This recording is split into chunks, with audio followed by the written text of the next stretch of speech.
This is Ron Kirby. He's been ghost busting for decades. So, Ron, what can you tell us about the human and animal presences in this room at the moment? Well, in this room at the present time, over by the door, we've got an 8-year-old girl. She died in 1814. The place was a ruin then, and she was just playing around in the ruins and fell and got killed as a result. And then we come further round, about halfway along that cabinet, it's a 13-year-old girl. And she fell off the roof in 1534.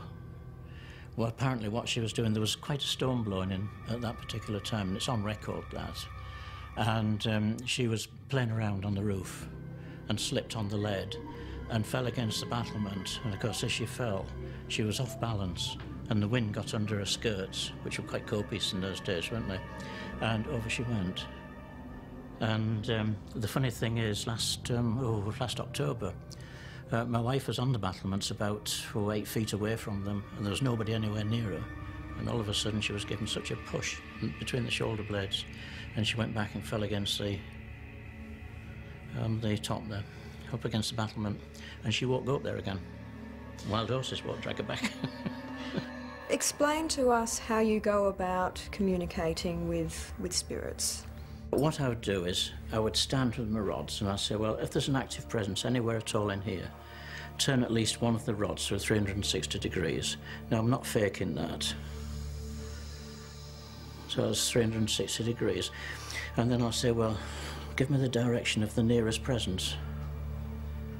Well, the nearest presence is here. Take me to that presence.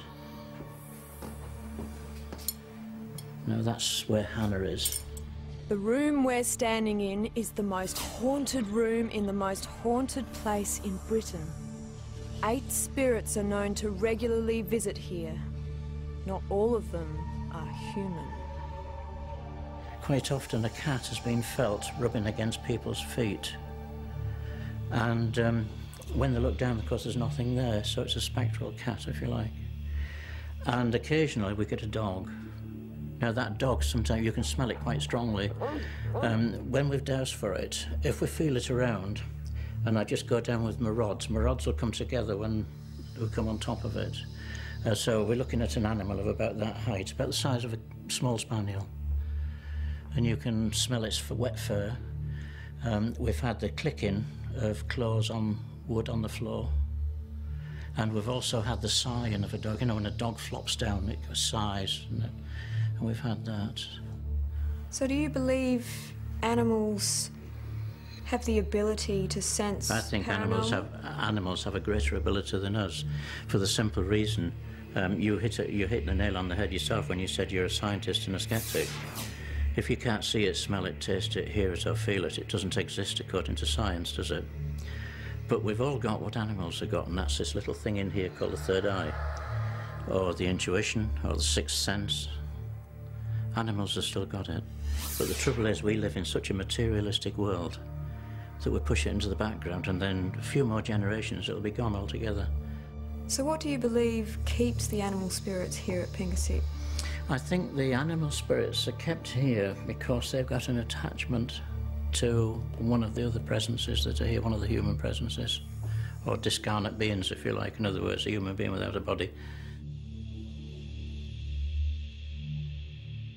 If there's an active animal presence anywhere at all in this room, turn at least one of the rods through 360 degrees. Nothing.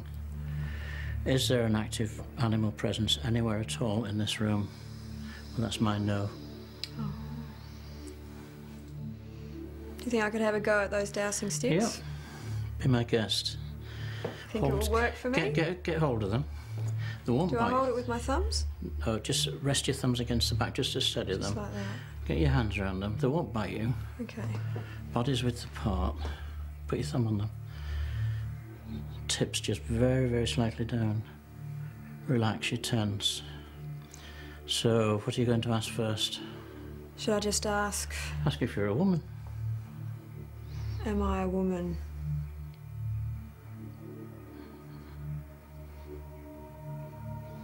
think you're a woman, don't you? I'm not moving that at all. That's quite remarkable.